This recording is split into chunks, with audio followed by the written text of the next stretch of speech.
Bible in a Year Live, Chronological Project, Week 36, Day 6, Good News Translation. Nehemiah dedicates the city wall. When the city wall of Jerusalem was dedicated, the Levites were brought in from wherever they were living so that they could join in celebrating the dedication with songs of thanksgiving and with the music of cymbals and harps.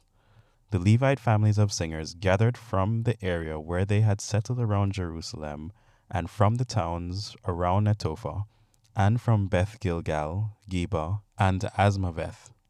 The priests and the Levites performed ritual purification for themselves, the people, the gates, and the city wall. I assembled the leaders of Judah on top of the wall and put them in charge of 2 large groups to march around the city, giving thanks to God.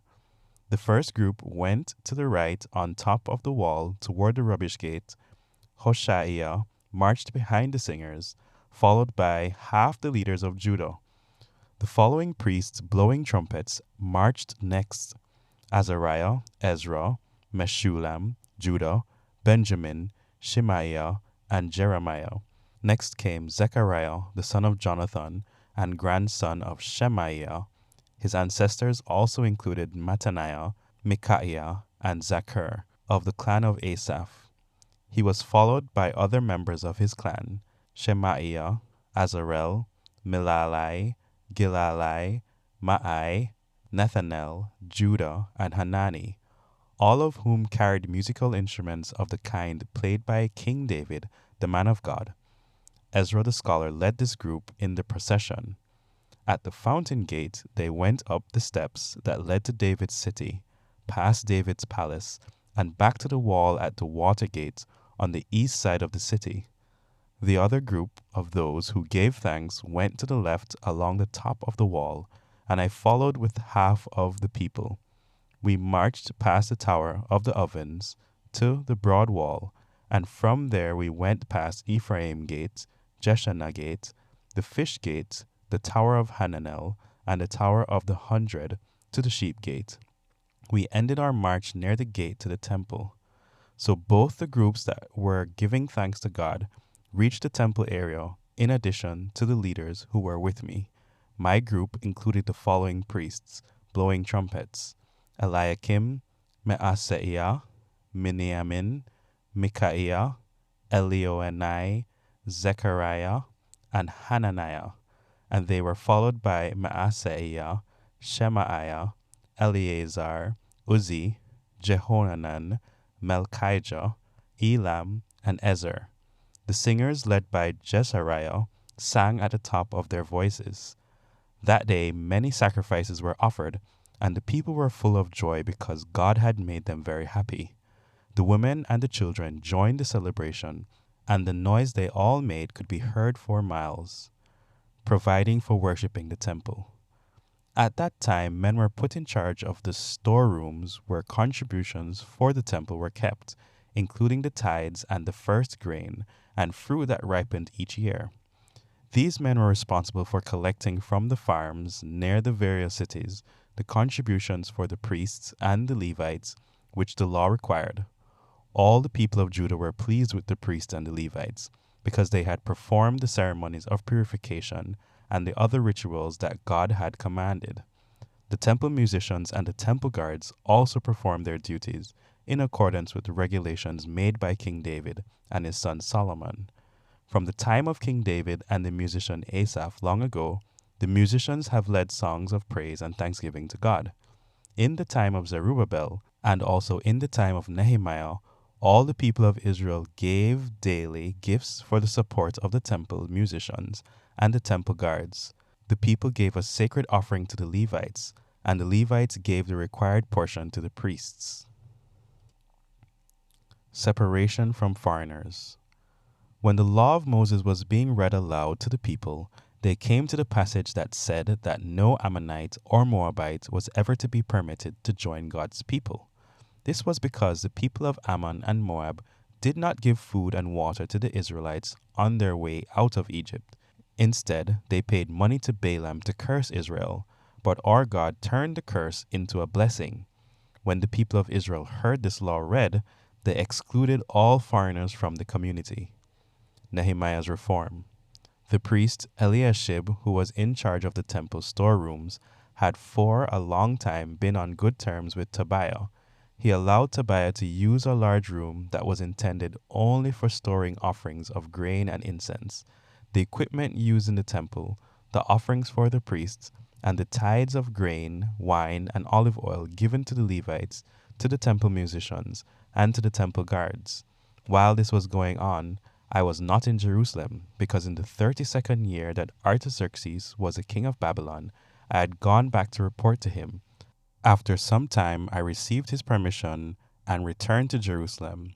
There I was shocked to find that Eliashib had allowed Tobiah to use a room in the temple. I was furious and threw out all of Tobiah's belongings. I gave orders for the rooms to be ritually purified and for the temple equipment, grain offerings, and incense to be put back. I also learned that the temple musicians and other Levites had left Jerusalem and had gone back to their farms because the people had not been giving them enough to live on. I reprimanded the officials for letting the temple be neglected, and I brought the Levites and musicians back to the temple and put them to work again. Then all the people of Israel again started bringing to the temple storerooms their tithes of grain, wine, and olive oil. I put the following men in charge of the storerooms: Shelemiah, a priest; Zadok, a scholar of the law; and Pedaiah, a Levite. Hanan, the son of Zakur, and grandson of Mattaniah, was to be their assistant. I knew I could trust these men to be honest in distributing the supplies to the other workers. Remember, my God, all these things that I have done for your temple and its worship. At that time, I saw people in Judah pressing juice from grapes on the Sabbath. Others were loading grain, wine, grapes, figs, and other things on their donkeys and taking them into Jerusalem. I warned them not to sell anything on the Sabbath. Some people from the city of Tyre were living in Jerusalem, and they brought fish and all kinds of goods into the city to sell to our people on the Sabbath. I reprimanded the Jewish leaders and told them, "Look at the evil you are doing. You're making the Sabbath unholy. This is exactly why God punished your ancestors when he brought destruction on this city. And yet you insist on bringing more of God's anger down on Israel by profaning the Sabbath." So I gave orders for the city gates to be shut at the beginning of every Sabbath, as soon as evening began to fall, and not to be opened again until the Sabbath was over. I stationed some of my men at the gates to make sure that nothing was brought into the city on the Sabbath. Once or twice, merchants who sold all kinds of goods spent Friday night outside the city walls. I warned them, "It's no use waiting out there for morning to come. If you try this again, I'll use force on you."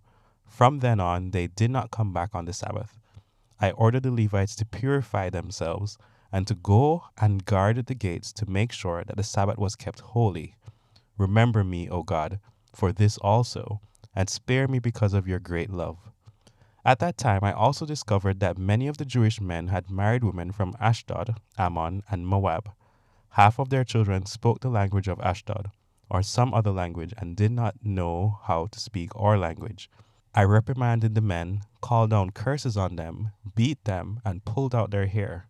Then I made them take an oath in God's name that never again would they or their children intermarry with foreigners. I told them it was foreign women that made King Solomon sin. Here was a man who was greater than any of the kings of other nations. God loved him and made him king over all Israel, and yet he fell into this sin. Are we then to follow your example and disobey our God by marrying foreign women? Joadiah was the son of Eliashib, the high priest, but one of Joiada's sons married the daughter of Sanballat from the town of Beth-horon. So I made Joiada leave Jerusalem. Remember, God, how those people defiled both the office of priest and the covenant you made with the priests and the Levites. I purified the people from everything foreign. I prepared regulations for the priests and the Levites, so that all of them would know their duties. I arranged for the wood used for burning the offerings to be brought at the proper times, and for the people to bring their offerings of the first grain and the first fruits that ripened. Remember all this, O God, and give me credit for it. This is a message that the Lord gave Malachi to tell the people of Israel. The Lord's love for Israel. The Lord says to his people, I have always loved you. But they replied, How have you shown your love for us? The Lord answers, Esau and Jacob were brothers, but I have loved Jacob and his descendants, and have hated Esau and his descendants. I have devastated Esau's hill country, and abandoned the land to jackals.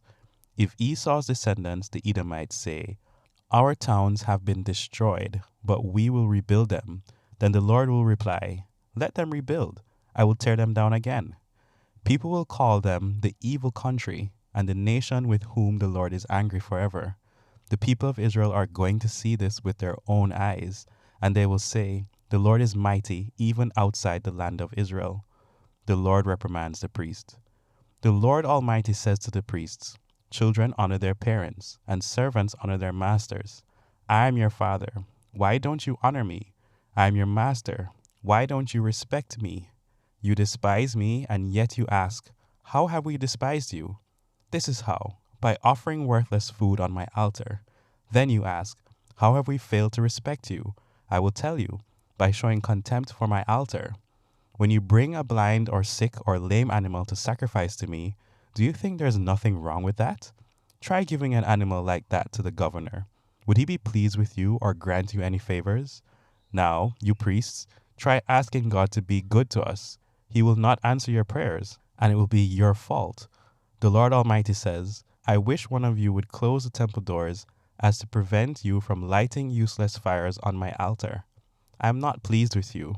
I will not accept the offerings you bring me. People from one end of the world to the other honor me. Everywhere they burn incense to me and offer acceptable sacrifices.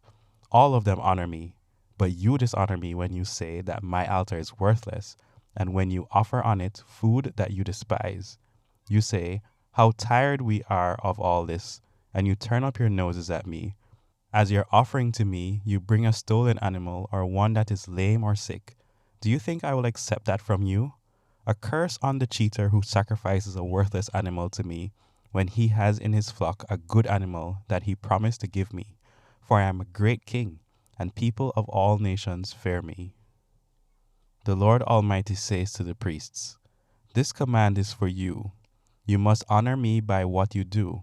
If you will not listen to what I say, then I will bring a curse on you. I will put a curse on the things you receive for your support. In fact, I have already put a curse on them, because you do not take my command seriously. I will punish your children and rub your faces in the dung of the animals you sacrifice, and you will be taken out to the dung heap. Then you will know that I have given you this command, so that my covenant with the priests, the descendants of Levi, will not be broken. In my covenant I promised them life and well-being, and this is what I gave them, so that they might respect me. In those days they did respect me and fear me. They taught what was right, not what was wrong. They lived in harmony with me. They not only did what was right themselves, but they also helped any others to stop doing evil. It is the duty of the priests to teach the true knowledge of God. People should go to them to learn my will, because they are the messengers of the Lord Almighty. But now you priests have turned away from the right path. Your teaching has led many to do wrong. You have broken the covenant I made with you. So I, in turn, will make the people of Israel despise you, because you do not obey my will.